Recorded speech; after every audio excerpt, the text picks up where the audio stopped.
Some moments do not arrive with noise. They come quietly, like a thought you were not ready to think.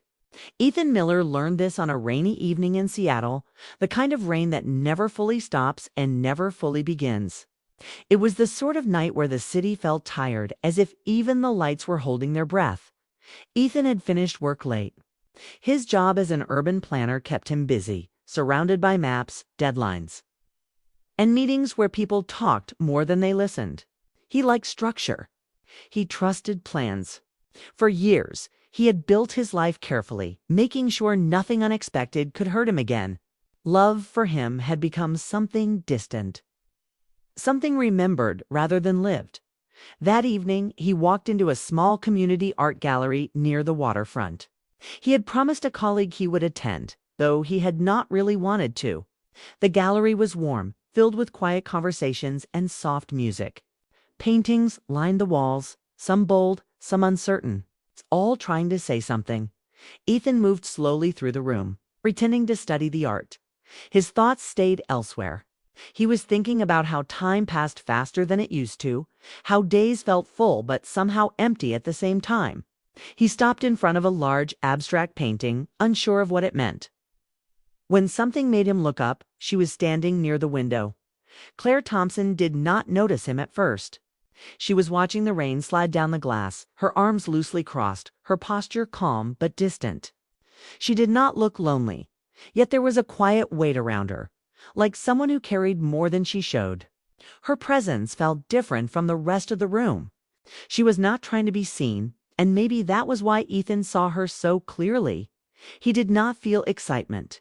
There was no rush. Instead, there was recognition, deep and sudden. It was as if something inside him had paused and whispered, "Pay attention."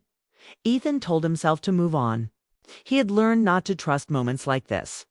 Feelings could rise and disappear just as easily. Still, his eyes returned to her again and again, as if pulled by something stronger than choice. Claire finally turned away from the window and looked around the room. Her eyes met Ethan's without warning.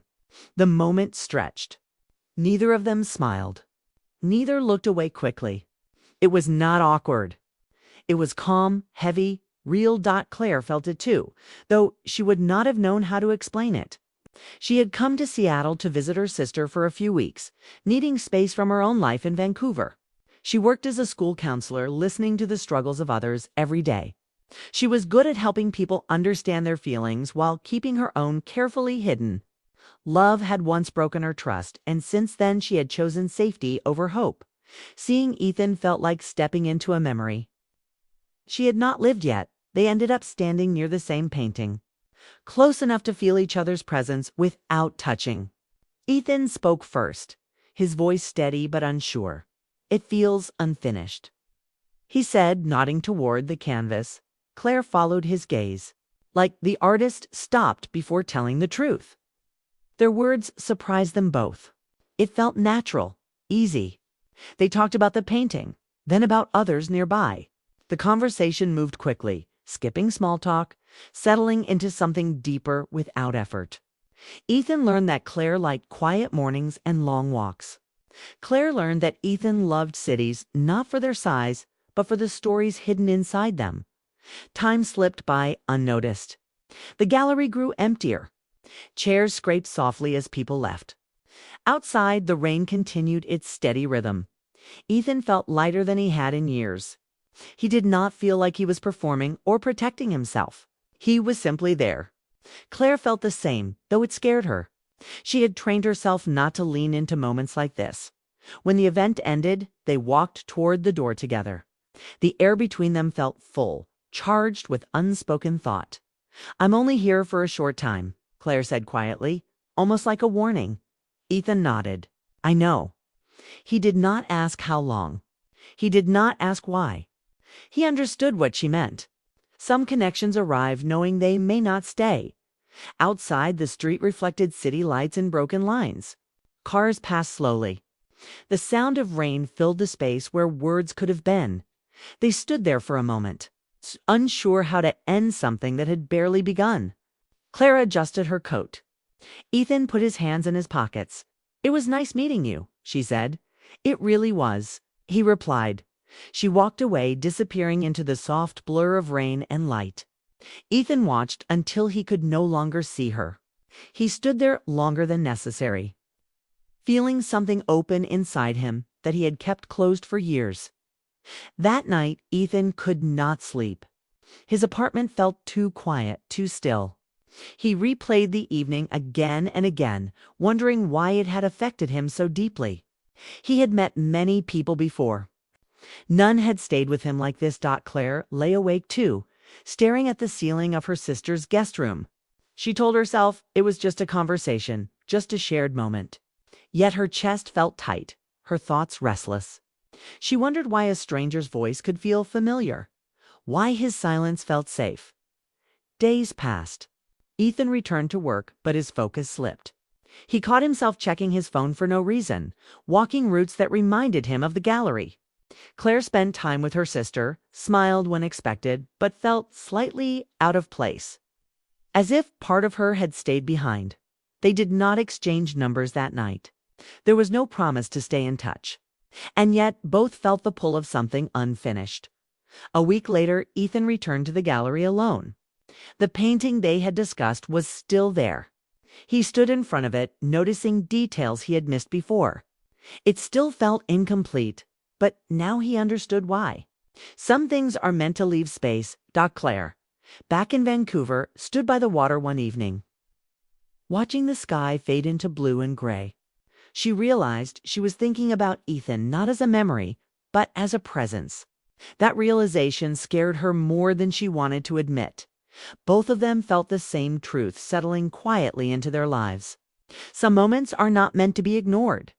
Some feelings do not ask for permission. And once you see something real, even for a moment, it changes the way you see everything else. Claire Thompson returned to Vancouver after her brief visit to Seattle, carrying with her the weight of something she could not explain. She tried to tell herself it had been just a moment, a single evening in a gallery surrounded by strangers and paintings. But the memory of Ethan Miller stayed with her, uninvited and persistent. She had thought she knew how to move through life carefully, keeping her heart safe. But that night had shifted something inside her. Back home, her apartment was quiet, too quiet for a mind that refused to rest. Claire worked as a high school counselor, guiding teens through problems she often kept from herself. She had learned to listen without judgment, to offer care without letting others see her own cracks. Yet when she thought of Ethan, the walls she had built around her feelings seemed thinner, almost transparent. She remembered the calm way he had looked at her, the honesty in his silence, the rare warmth that did not demand anything from her. She knew instantly that not every meeting had this kind of weight. Some encounters passed like shadows, but this one felt like sunlight touching something hidden deep inside her. Meanwhile, Ethan returned to his routine in Seattle, walking streets that felt emptier even though people bustled around him. He could not forget her. He thought about the way she had listened, the way her quiet presence made his own thoughts feel lighter. At work, his mind wandered over maps and city grids, imagining conversations he might have with her, replaying their exchange in the gallery. For someone like him, careful and precise, this intrusion of emotion was both thrilling and frightening. He had always believed he could control his life, his choices, his heart. Now control felt impossible. They began to exchange messages, initially cautious, polite. A hello here, a question about the gallery there. Then the messages became longer, more revealing. They shared parts of their daily lives, small frustrations, personal thoughts they had never spoken aloud. Distance made it easier to be honest. Both of them felt safer through a screen than they had standing in a room together. Yet the truth of the other person shone through in every word. Ethan found himself smiling at his phone more than he had in months. Claire found herself looking forward to seeing a message, a sign of him in her otherwise structured, predictable days. As days turned into weeks, the bond grew. They discussed favorite books, music that moved them, childhood memories, and fears about the future. Every conversation revealed layers they had carefully hidden from the world. Claire admitted her fear of losing people she loved, and Ethan confessed his fear of hoping too much. The honesty brought them closer. bridging the miles between them in a way neither had expected. The more they shared, the more they realized how much they relied on each other's presence, even from afar. Claire would laugh at Ethan's dry humor, feeling a lightness she had not known in years. Ethan found himself imagining her sitting across from him, noticing every small movement, every expression, as if he were learning her in a language without words. Each day they connected felt more significant than the last, but reality remained a barrier. Claire had her responsibilities in Vancouver, and Ethan had a life built in Seattle. Neither wanted to disrupt their carefully maintained worlds. They both understood that their feelings were real, but they also understood the risk of acting on them too soon. Still, the pull was irresistible. Every message, every shared memory, every quiet moment of reflection reminded them that what they felt could not be ignored. One evening, Claire sat by her apartment window, watching the city lights blur through the fog and rain. She realized that ignoring Ethan was impossible. He had become a presence in her mind, in her heart, in the quiet moments of her life. She felt the courage to admit her truth, though fear still gripped her. Hesitating, she typed a message, erased it, typed again, finally sent it. "I'm afraid," she wrote. Ethan's response was almost immediate. "So am I." The words were simple, yet they carried the weight of everything unspoken. That honesty made the connection even stronger. They were two people who had guarded their hearts for years, now daring to be vulnerable together. The fear did not diminish. Instead, it made their bond feel more authentic, more alive. Weeks passed before Claire returned to Seattle for another brief visit. This time, there was no gallery, no need for introductions. They met at a quiet cafe, a neutral space filled with the hum of soft conversations and the aroma of coffee. The first sight of each other was electric yet calm. No words were necessary. They both felt the weight of the months they had spent apart, the depth of conversations that had brought them closer. Walking along the waterfront, they spoke little, letting the rhythm of the city and the water carry them. Words felt inadequate. Ethan finally broke the silence. "I don't know where this leads," he said. Claire stopped walking, her heart catching in her throat. She looked at him, seeing the truth in his eyes. "Neither do I," she admitted, but it did not matter. It was enough that they acknowledged what they felt. The connection between them was undeniable. They did not need to define it, to label it, or to plan it. Some truths are so immediate, so powerful, that they refuse to be ignored. As Claire prepared to leave Seattle again, standing at the airport, she looked back once at Ethan. They did not hug, did not exchange promises. There was only the recognition of what had started between them, quiet, persistent, undeniable truth. Back in her hotel room before her flight, she felt something shift within her. Something that had been carefully locked away for years now felt alive and real.